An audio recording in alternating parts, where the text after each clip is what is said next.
मैंने सिर्फ 2 किताबें पढ़ी हैं। एक तो मुझे किसी ने दी थी, उसका ताल्लुक मेरी किसी फिल्म की रिसर्च के साथ था इसलिए, और एक बंदे का मैं वैसे ही बहुत आशिक हूँ तो वो मैंने मंगवा के पढ़ ली।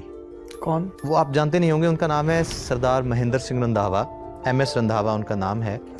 वो जब हिंदुस्तान आज़ाद हुआ था, जवाहरलाल नेहरू साहब जब स्पीच दे रहे थे तो वो आज़ाद हिंदुस्तान के इस शहर दिल्ली के सबसे पहले डिप्टी कमिश्नर थे। अब IAS होते हैं, तब ICS होते थे मेरे ख्याल से, इंडियन सिविल सर्विसेज। 1931 के वो ICS थे आई थिंक। यूरोप में उनकी डॉक्टरेट है बॉटनी पे। चंडीगढ़ में जितने भी पेड़ लगे हैं उन पे कभी पतझड़ नहीं आती, इसलिए कि वो बहुत रिसर्च के बाद उन्होंने लगवाए थे। पंजाब एग्रीकल्चर यूनिवर्सिटी लुधियाना उनकी देन है। चंडीगढ़ में आर्ट्स कॉलेज उनकी देन है। शहर सारा उनकी देन है।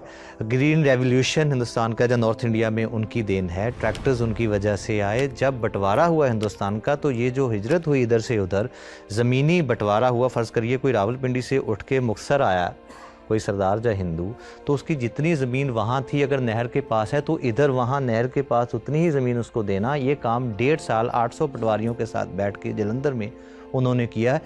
वो 6वां दरिया थे हिंदुस्तान।